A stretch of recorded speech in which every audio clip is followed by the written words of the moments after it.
여러분 안녕하세요. 동글동글 동화나라입니다. 오늘도 동화 들으시면서 편안한 시간 되시기 바랍니다. 귀신을 물리친 밀본 스님. 선덕여왕이 신라를 다스릴 때의 일입니다. 건강하던 선덕여왕이 갑자기 병에 걸려 오랫동안 자리에 누워 일어나지 못했습니다. 이를 지켜보던 사람들은 무척 안타까웠답니다. 신하들은 선덕여왕의 병을 고칠 수 있는 사람을 애타게 찾았어요. 그러다가 홍윤사의 법척 스님을 부르게 되었습니다. 법척 스님이 달려와 선덕여왕 곁에서 병구안을 했지만 별 효험도 없이 시간만 흘렀답니다. 일이 이렇게 되자 사람들 사이에서는 밀본 스님이 병을 잘 고친다는 소문이 나돌았어요. 밀본 스님이 신통력이 있다고 하오니 한번 모시는 것이 어떻겠사옵니까? 소문을 들은 신하들은 선덕여왕에게 밀본 스님을 궁궐로 불러들이자고 했어요. 그렇다면 그 스님을 모셔오도록 하시오. 궁궐에서는 곧 밀본 스님에게 사람을 보냈습니다. 스님, 지금 임금님께서 여러 달 몸져 누워 계십니다. 궁궐로 오셔서 임금님의 병환을 고쳐주십시오. 임금님께서 부르신다면 가보아야지요. 궁궐로 들어온 밀본 스님은 곧바로 선덕여왕의 방 앞으로 갔습니다. 그러고는 약사경이라는 경전을 꺼내 읽기 시작했어요. 경전을 모두 읽자 스님이 가지고 있던 고리 6개 달린 지팡이가 저절로 선덕여왕의 방으로 날아 들어갔습니다. 아니, 저게 뭐야? 사람들은 놀라 벌러진 입을 다물지 못했어요. 스님의 지팡이는 빙글빙글 돌면서 선덕여왕이 누워있는 곳으로 향했습니다. 그러더니 허공을 가르며 사람들에게는 보이지 않던 늙은 여우 한 마리와 법척 스님을 찔러 뜰 아래로 거꾸로 뛰었죠. 그러자 신기하게도 선덕여왕의 병은 씻은 듯이 나았습니다. 이때 밀본 스님의 머리 위로 오색 찬란한 빛이 비추었어요. 이러한 모습을 지켜본 사람들은 매우 놀랐죠. 선덕여왕은 자신의 병을 고쳐준 밀본 스님을 불러 상을 내리려고 했지만 스님은 이미 궁궐을 떠나고 없었답니다. 이 일로 밀본 스님의 신통력에 대한 이야기가 신라 전체에 퍼지게 되었지요. 게다가 이런 일도 있었답니다. 나중에 정승이 된 김양도라는 사람이 어렸을 때 갑자기 입이 붓고 몸이 굳어 말도 못하고 움직이지도 못했습니다. 아이고, 귀한 우리 아들이 꼼짝도 못하니 이를 어쩌면 좋아요. 김양도의 부모는 걱정이 이만저만한 것이 아니었어요. 그러나 사람들이 모르는 사실이 있었어요. 김양도의 눈에는 큰 귀신 하나가 작은 귀신들을 데리고 와서 밥과 반찬을 모조리 먹어치우고 사람들을 괴롭히는 것이 보였답니다. 그러나 김양도는 입이 붙어서 누구에게도 알리지도 못하고 그저 물끄러미 바라보고 있을 수밖에 없었어요.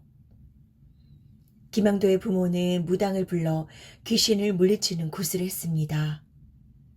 그러자 귀신들이 떼를 지어 몰려와 사람들을 더욱 괴롭혔습니다.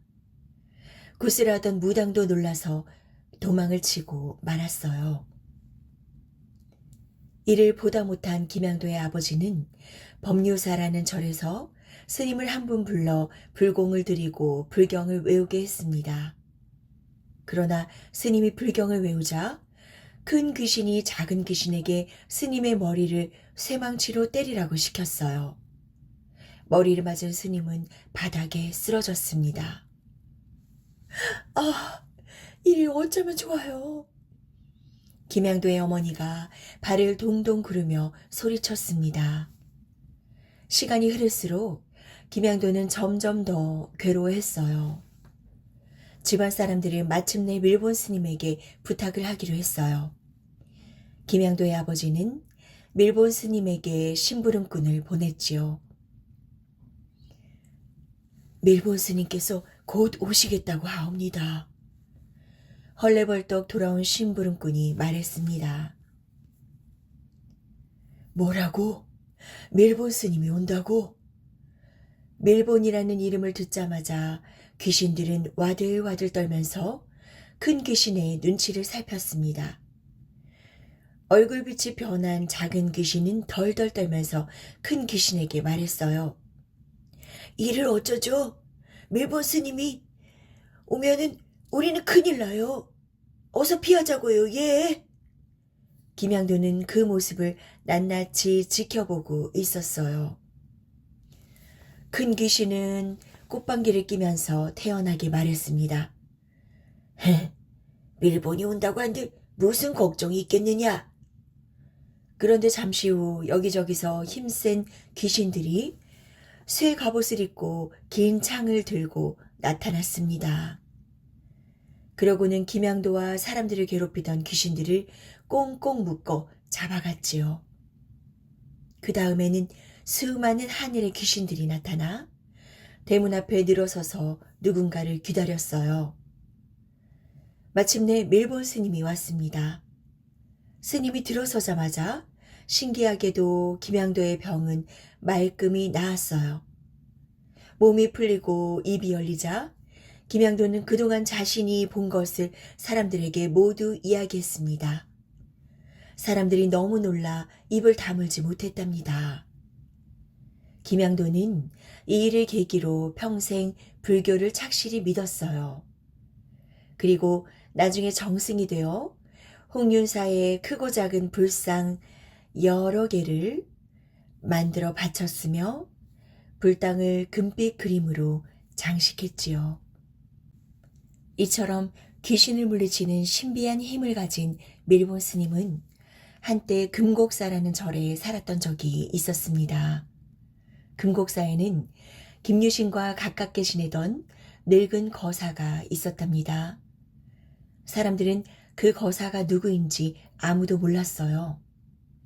어느 날 수천이라는 김유신의 친척이 나쁜 병에 걸려 몸져 누웠습니다. 그 말을 들은 김유신은 그 거사에게 수천의 병을 살펴달라고 부탁했어요.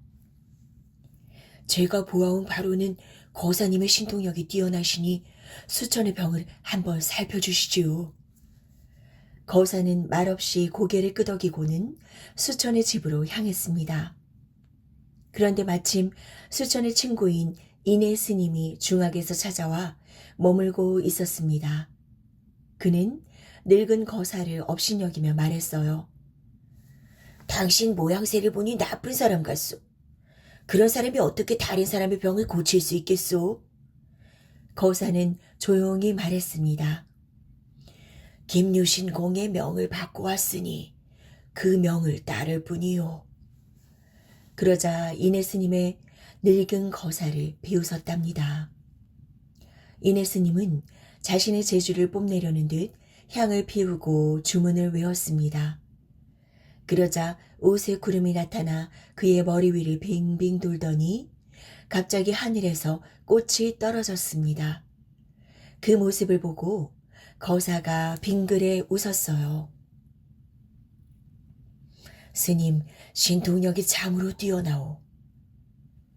그런데 변변치는 않으나 내게도 재주가 있어 한번 시험해 보았으면 하니 잠깐 앞으로 나와 주시오. 인해 스님이 앞으로 나오자 거사는 손가락을 한번 퉁겼습니다. 손가락 퉁기는 소리와 동시에 인해 스님이 몸이 허공으로 하늘 높이 떠올랐다가 조금 뒤 천천히 내려와 땅에 머리를 대고 말뚝처럼 우뚝 섰습니다. 인해 스님은 살려달라고 소리를 지르고 싶었지만 몸이 말을 듣지 않았어요. 곁에 있던 사람들이 아무리 밀고 당겨 보아도 이내 스님의 몸은 꼼짝도 하지 않았어요. 늙은 거사는 빙그레 웃으며 돌아섰습니다. 이내 스님은 거꾸로 선 채 하룻밤을 지새워야 했죠. 이튿날 수천은 김유신에게 사람을 보내 이내 스님을 용서해달라고 부탁했어요. 김유신은 거사를 찾아갔습니다. 이제 그만 풀어주시지요. 거사는 아무 말 없이 살짝 웃기만 했습니다.